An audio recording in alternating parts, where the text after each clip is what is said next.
जय हिंद, नमस्कार दोस्तों, कैसे हैं आप सभी। स्वागत है आप सभी का अनुष्का एकेडमी पे। मैं आपका साथी और जाट। आज इस सेशन में बात करूंगा एनटीटी 2025 की भर्ती के बारे में, जो कि काफी ज्यादा चर्चा में चल रही है। तो इसके अंदर क्या योग्यता रहती है, कैसे आप कर सकते हैं, और इसके अंदर क्या सिलेबस पूछा जाता है, और इसके लिए क्या जरूरी है, तो सारी बात करूंगा। चैनल सब्सक्राइब कर दीजिए और ए टू जेड बात करूंगा। देखो, इसके अंदर बात करूँ एनटीटी 2025, जिसके अंदर कितने पदों पर भर्ती हुई है और इसके अंदर जो कितने पदों पर आ सकती है, कैसे आपको तैयारी करनी है, अनुमानित सिलेबस क्या है, पिछली जो कितने साल पहले भर्ती हुई थी उसके अंदर क्या सिलेबस था, वो भी चर्चा इसके अंदर करने वाले हैं। ठीक है, अपने दोस्तों के साथ शेयर कर दीजिए और सारी बात बताऊंगा। ठीक है, तो देखो, बात यह है कि आपकी एनटीटी भर्ती है, जो आपकी नर्सरी टीचर ट्रेनिंग भर्ती है। और ये आपकी भर्ती जो है, आपको पता होगा, पहले आपकी पुरानी शिक्षा नीति के अंदर जो है आपके 3 साल के विद्यार्थियों को भी स्कूल भेज दिया जाता था। अब आपकी 6 साल के विद्यार्थियों को स्कूल भेजा जाएगा। तो अब गवर्नमेंट कह रही है 3 से 6 साल के विद्यार्थियों को भी पढ़ाया जाए। बच्चे एडवांस हो गए तो इनको भी पढ़ाया जाए, तो पढ़ाया जाए तो स्कूल के अंदर तो एडमिशन इनका होता नहीं है। स्कूल के अंदर तो 6 साल के बच्चे का एडमिशन होता है। तो इनको कहाँ करवाया जाए कि आंगनबाड़ी में करवा दो। तो ये आंगनबाड़ी जो होगी, इसके अंदर एडमिशन होगा। तो आंगनबाड़ी के अंदर मुख्य तौर पे छोटे बच्चों को भेजा जाता है। और यहाँ पे काफी बच्चे, बड़े वाले बच्चे आएंगे, 3 साल के बाद वाले बच्चे आएंगे, तो उनको पढ़ाना भी होगा। तो इसके लिए स्पेशल टीचर वैकेंसी करवाई जाएगी। और टीचर वैकेंसी जो होगी, उनके अंदर ज्यादातर महिलाएं भाग लेगी। सिर्फ अभी तक पुरुषों का जिक्र नहीं है, सिर्फ महिलाएं भाग लेगी। तो महिलाएं भाग लेगी, तो इसके अंदर महिलाओं के लिए कितना क्या जरूरी है, क्या नहीं है, सारी बात बताऊंगा। देखो, इसके अंदर बात करूं तो इसके अंदर एनटीटी और ईसीसीई नाम से दो कोर्स होते हैं। एनटीटी होता है और ईसीसीई नाम से कोर्स होता है। ये कोर्स आप किसी भी नियर सेंटर से आप कर सकते हैं, जो कि आपकी काफी सारी इग्नू वगैरह जो यूनिवर्सिटीज है आपकी, ओपन यूनिवर्सिटी वगैरह करवाती है। और कई सारे विद्यार्थी अदर स्टेट से भी करते हैं। कोई फीस ज्यादा मांगता है, कोई कम मांगता है। तो फीस अपने हिसाब से देख लीजिएगा, 2-4 जना में ट्राई कर लियो, फिर कम ज्यादा लागत भी हिसाब वहां पे करता रहियो। ठीक है, और इंगे मैंने बात करा यहाँ पर है, तो जो वैकेंसी होगी, जब वैकेंसी आएगी, बी टाइम वाइने आपने के पढ़ना पड़ेगा। और के आज ही आप पढ़ना शुरू कर सको, जेकर माध्यम आप संभावना और ज्यादा बढ़ सके। ठीक है, तो इन मैं बात करूं मैं आपने वास्ते, तो ये सारी चीजें तो कंप्लीट होगी। अब भर्ती आवेगी, जदरी बात है भाई, के पढ़ना है के नहीं पढ़ना, या भी पहले आप पढ़ सको जगह वहां पर, और बाकी विद्यार्थियों एडवांस हो सको पढ़ने वास्ते, है ना। तो देखो, एक मैं बात करूं तो भर्ती आवेगी, बाद में आप पढ़ोगा तो बहुत थोड़ा टाइम मिलेगा, बिन टाइम में आप पढ़ नहीं पाऊंगा। ठीक है, तो अभी आप शुरू कर सको। ये आपके इसके अंदर की बात करूं मैं आपकी सिलेबस एनालिसिस की, तो सिलेबस आपका क्या रह सकता है। सिलेबस एनालिसिस की बात करूं, हाँ, तो इसके अंदर देखिएगा, सिलेबस देखना है आपको। तो इस सिलेबस के अंदर मैं आपको बता दूं कि आज से पहले जो भर्ती होती थी उसके अंदर क्या सिलेबस है, पुराना सिलेबस में क्या है। तो इसके अंदर स्पष्ट रूप से लिखा हुआ अखबार में, अब तक एनटीटी भर्ती के लिए सिलेबस में केवल बच्चों की मानसिक स्वास्थ्य स्वास्थ्य और सृजनात्मक विकास, सीखने सिखाने की प्रक्रिया, विद्या, बच्चे के मूल्यांकन, भाषाई विकास एवं बाल विकास जैसे टॉपिक शामिल थे। और इसके अंदर आपके 150 सवाल थे। मोस्टली बात करूं तो इसके अंदर आपके क्वेश्चन कितने पूछे जाते थे, 150। और टॉप सब्जेक्ट का नाम क्या था, साइकोलॉजी, बेसिक साइकोलॉजी जो आपका था, इसके अंदर आपका पूछा जाता था ना। और इसके अंदर टॉपिक नाम दे रखे हैं, वो आप देख सकते हो। और कुल आपके 100 अंक का पेपर होता था। क्वेश्चन आपका 150 था, और मार्क्स कितना था आपका, मार्क्स इसके अंदर 100 मार्क्स का पेपर था, 100 अंक का पेपर था ना। और इसके अंदर क्या चीज लिखा है, पेपर के अधिक जो अवधि थी वो 3 घंटे का समय मिलता था। आपको टाइम कितना मिलता था, टाइम की बात करूं तो इसके अंदर 3 घंटे का समय मिलता था। और इसके अंदर क्या लिखा था, इनके राजस्थान जीके से जुड़ा एक भी सवाल शामिल नहीं था। पहले पेपर दोनों भाषाओं में आता था। और मीडियम कौन सा रहता था आपका पेपर का, हिंदी और इंग्लिश दोनों रहता था ना। और इसके अंदर आपका राजस्थान जीके, आपको जो राजस्थान जीके होता है वो आपका इसके अंदर नहीं था। लेकिन अब की बार परिवर्तन करके, ये तो पुराने वाला सिलेबस है, पुराने वाले सिलेबस के अंदर आपकी ये चीजें थी। अब इसके अंदर जो नया सिलेबस आएगा, उस सिलेबस के अंदर क्या क्या अपडेट देखने को मिलेगा। देखो, ये भर्ती भगवान करे आपके आ जाए, 50-1000 पदा मत आ जाए, जी हाँ, आपने चतुर श्रेणी आईडी है, ठीक है। मोस्टली बात करूं तो 50,000 पदा मत आज तो आनंद ही आनंद है।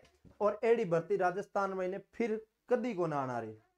सीधी बात बताऊं तो अगले 5 साल महीने आप भर्ती मन संभावना जत लागे आवेंगी, ठीक है। और इनमें मीटिंग भी हुए, कमेटियां भी बने हैं, तो भी हिसाब आने की संभावना है यदि बने हैं, ठीक है। तो इनमें बात करूं आपने 100 अंकों को पुराना पैटर्न के आधार पर ही रहेगा। तो ये तो पुराना सिलेबस था, ये क्या था, ओल्ड सिलेबस, ओल्ड सिलेबस। अब आपको न्यू सिलेबस देखना है। न्यू सिलेबस आपका क्या रह सकता है जो कि आपका एग्जाम में पूछा जाएगा। न्यू सिलेबस देखना है तो सबसे पहले आपको एक एनटीटी या ईसीसी कोर्स करना है, ठीक है। उसके बाद में बात करूं आपके लिए तो इसके अंदर आपको समय बढ़ा दिया गया है। और न्यू सिलेबस में आपको एक तो टाइम बढ़ा दिया है, परीक्षा का जो टाइम आपको मिलता है वो आपका बढ़ा दिया, 2 घंटे 30 मिनट कर दिया, एक तो सबसे बड़ी।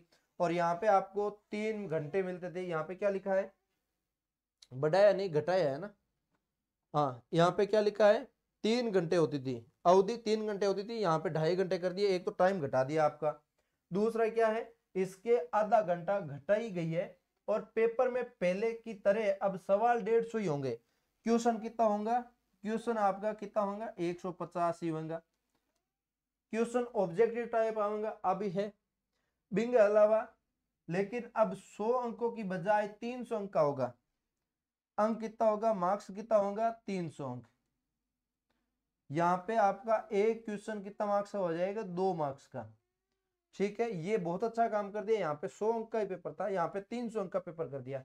उसके बाद क्या लिखा है, इन्होंने लिखा है और इसके अंदर जो 100 अंक का पुराना पैटर्न बच्चा ही सीखने की क्षमता के जुड़े होते, इसके अलावा 100 अंक राजस्थान की भाषा, भौगोलिक स्थिति वगैरह हो जाएगी। देखो 100 अंक क्या आएंगे, 100 अंक का आएगा आपका साइकोलॉजी, बेसिक साइकोलॉजी है। वैसे इसके अंदर टॉपिक नाम दे रखा है, वो आप नोट कर लेना चाहे। और ऐसे सिंपल सिंपल टॉपिक है वो कोई भी पढ़ा देंगे, और नॉर्मल आपको साइकोलॉजी किताब में मिल भी जाएंगे ना। और 100 अंक का क्या आएगा, राजस्थान का जीके, राजस्थान का जीके। आगे मैं एक बहुत काम की बात बताने वाला हूं, वो भी आप देखना, ठीक है। राजस्थान का जीके में आपके सारे सब्जेक्ट आ जाएंगे। इन्होंने क्या लिखा है, भौगोलिक, ऐतिहासिक, सांस्कृतिक और राजस्थान भाषा से जुड़े। तो इसके अंदर आपको राजस्थान जीके के अंदर हिस्ट्री है, जियोग्राफी है, पॉलिटी है, कल्चर है, ये सारे टॉपिक आपको पढ़ने पड़ेंगे और सारा सिलेबस आपको पढ़ना पड़ेगा, ठीक है। इसके बाद लिखा है इन्होंने, इसके अलावा 80 अंक राजस्थान के सामान्य ज्ञान का होगा। तो अब आप इसके अंदर 80 अंक राजस्थान का सामान्य ज्ञान, टोटल मिला के 180 अंक का हो गया राजस्थान का जीके भाई। पॉलिटी एक एक्स्ट्रा हो सकती है, बाकी सारा सिलेबस सेम ही है। राजस्थान का जीके, राजस्थान का जीके का पोर्शन 180 अंक मार्क्स का हो गया, आप देख सकते हो। इसके बाद शैक्षिक परिदृश्य, आरटी समसामयिकी मामले, ये मतलब करंट अफेयर्स हो गया, और शैक्षिक परिदृश्य हो गया, मैनेजमेंट, ये दो आपका जो है ये आपका। और इसके अलावा शिक्षा मनोविज्ञान के 10 अंक होंगे। इसके अंदर आपके करंट अफेयर्स है, शैक्षिक परिदृश्य है, और शिक्षा मनोविज्ञान, साइकोलॉजी नाम से अलग से टॉपिक और दिया है। और इन्होंने कहा है कि ये आपके 10 अंक की होगी। इनका क्या होगा, सिर्फ ये 10 अंक का होगा। और इसके अंदर कंप्यूटर भी आएगा आपका, कंप्यूटर भी आएगा, वो भी आपका 10 अंक का होगा।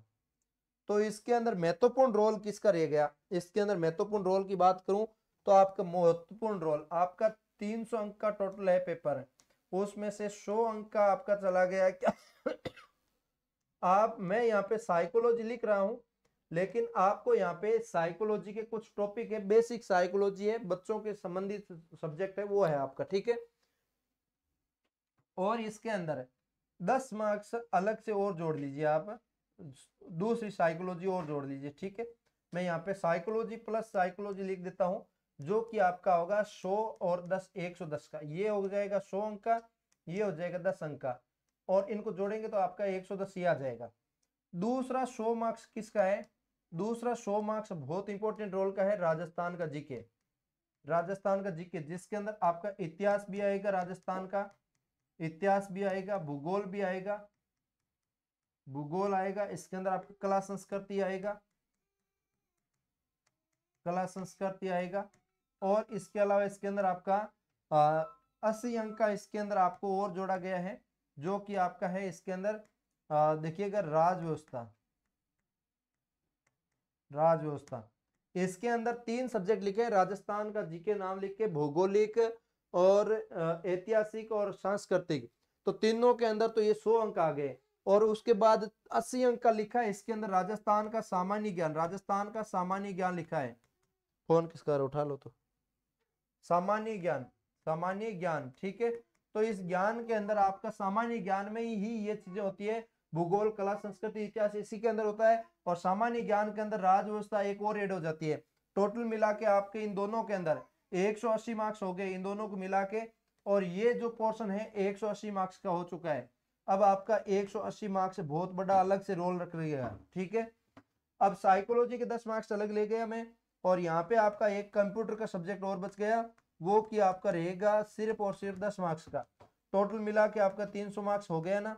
देखो 10 मार्क्स ये, 10 मार्क्स ये, 20 मार्क्स, और 180 ये हो गया 200, और 100 मार्क्स ये वाला, तो हो गए 300 मार्क्स। 300 मार्क्स की आपकी बहुत अच्छी सी स्ट्रेटेजी है, ये है कि आप इसकी तैयारी कर रहे हो और आपको अभी तक अनुमान नहीं है कि आपकी भर्ती ये आएगी कि नहीं आएगी, कब तक आएगी, तो आप क्यों ही टेंशन लेते हो भाई। आपके सामने कौन सी भर्ती पड़ी है, चतुर्थ श्रेणी भर्ती पड़ी है, चतुर्थ श्रेणी भर्ती पड़ी है, वो मात्र 10वीं पास है। उसके अंदर भी 50-52 हजार पोस्ट है, 50,000 पदों पर भर्ती है, तो कोई टेंशन लेने की बात नहीं है।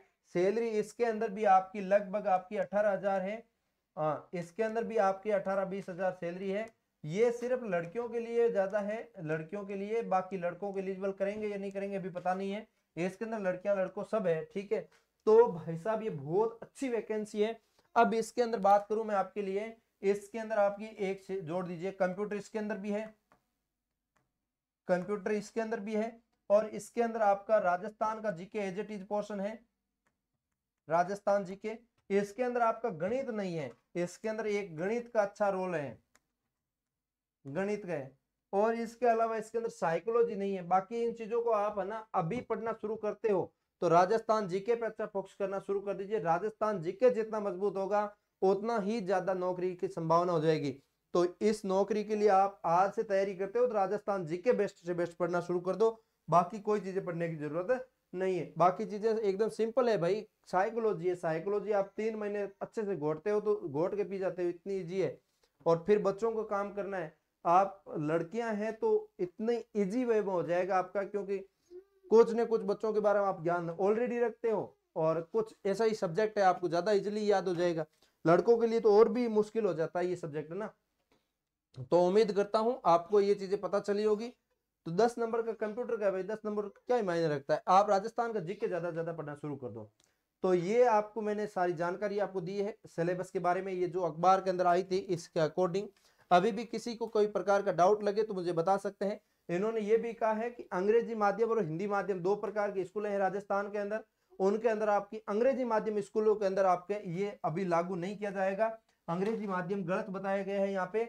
और सेवा नियम सराहनीय यहाँ पे लिखा हुआ है कि सरकार द्वारा एनटीटी शिक्षकों की सेवा नियम बनाने सराहनीय है, इससे एनटीटी शिक्षकों की भी पदोन्नति हो सकती है।